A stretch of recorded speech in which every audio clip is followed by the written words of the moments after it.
Yo, if you're a guy listening to this, I'm going to share with you my journey of going from an anxious attachment style to a more secure attachment style. Now, what does an anxious attachment style mean in the first place? Now, to summarize all the videos that you're probably watching on the internet, an anxious attachment style is when you have these feelings of anxiety with the people around you, whether that be your partner, whether that be, your friends, whether that be your parents as well. It can be anyone that you are close with. Now, these feelings come up because of your childhood wounds and they have not been healed yet. How do I know that they have been not healed yet? Because you still feel these things. And I'm not here to shit on anyone to say you shouldn't feel anxious and it's a sign of weakness to feel anxious, right? Because I've gone through a lot of that, and I'm here to say, like, listen, if you're going through it and no one else around you can relate to that, that's completely okay. That's why we're here, okay? I understand what you're going through, and we know collectively as a whole what that feels like. I just wanted to make this quick video for you to understand more of yourself and also share my journey with you so that you can help some, helpful tips by someone that has gone through the same stuff as you or is going through the same stuff as you. So my number one tip for you, or number one thing that I want you to hear. So whenever we have these anxious feelings, what most of us do is we just try to push them away. Right? When we have these anxious feelings, we don't tend to listen to them. We tend to be like, oh, I'm listening to this. And there's always this sort of like resistance of me pushing that thought away because it's a bad thought. I label it as a bad thought. Right? Let's say I have a feeling of, when someone's texting me and they give me like a one-worded response. And I'm like, what do you mean one-worded response? Like, oh, like, do they not like me anymore? Do you know what I mean? Or let's say someone responds to you late. You send a text at like 10 a.m. this morning and they respond at like, I don't know, 6 p.m. or something. And you're like, yo, there's got to be a time when you were on your phone that time, right? There's got to be a time in a day that you've been on your phone, but you just didn't respond to my text. But that person tries to convince you that they weren't. Now, what I'm expressing right now, you may have gone through the same thing and you may think that you're crazy for being that way. But I'm not even trying to like play games or blame anyone in this video.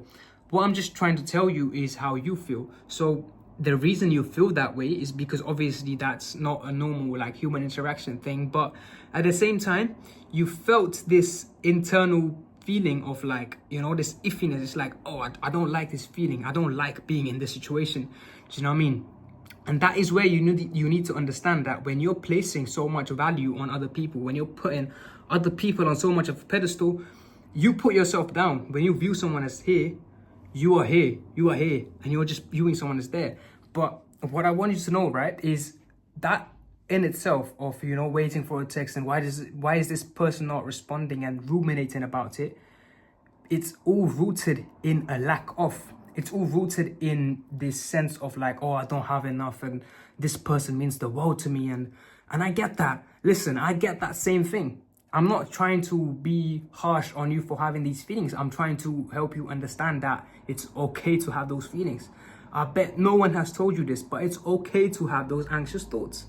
And by realizing that they are created and they are, they are like, and the underlying feeling between them is like, you have a thought, but it's like an anxious thought, is by accepting it and being more allowing of the thought to be there.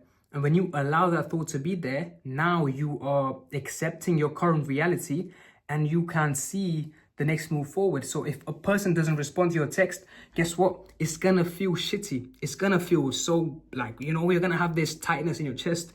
You're gonna feel like this lump in your throat because you cared about this person so much, but now they're not responding to you. And I get that. I totally understand that. But what I want you to do is literally reflect on yourself and look at the qualities you have to offer and be like, if that person doesn't respond to you, at the end of the day, it's their loss. It's their loss because listen, even if anything happens, like, best case scenario is that person responds to you quickly and, you get to have a conversation, or worst case scenario, they don't respond at all.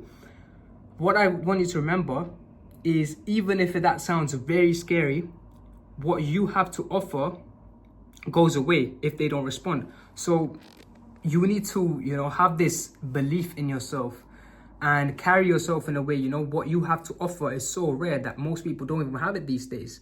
So it's just about having this confidence of saying, you know what, I am the person. I've got, you know, I'm the man. I have a lot to offer. It's just about thinking that, you know what, this person, maybe they don't value me as much as I think they did. And it's just about accepting that, being okay with that. And I know being okay with that doesn't mean like abandoning how you feel. It's okay to be, you know, a bit down. It's calm. It doesn't even need to be that, you know, like, oh, I'm so sad and shit like that, bro. Literally accept it. And I'm not saying, you know, you're gonna have some feelings about it. You're gonna feel sad about it, and it's okay to feel sad about it. But during that whole situation, I want you to remember that you were offering something very nice to that person, and they're the ones that are losing that feeling, you know. And in the end, at the end of the day, like, you always have this sense of unity with yourself, because you're gonna be the only person that is with yourself. I don't want to make this video feel like a personal attack. I'm just trying to help you understand yourself more, and I'm sharing what I've gone through. So when I went through those same situations of maybe someone responding late to a text, what I did was I went into this whole like, oh, I'm losing this person, what's wrong with me? And I started pointing fingers at myself. And that's what happens when, you know, when someone does something wrong to you, you think that it's your fault. But sometimes it's not always your fault. Sometimes that other person, they have something in their mind. You don't really know about it. But guess what? It's about being okay with that, and it's about knowing your value, because you have a lot of value to provide, and those people just don't see it. Why would you surround yourself with people that don't see the value in you? Why would you surround yourself with people that don't really value you? So with that being said, I hope this video helped you. I'll be making more content on this channel, so make sure you subscribe and stay tuned for more content. With that being said, thank you so much for watching, and I'll see you in the next one.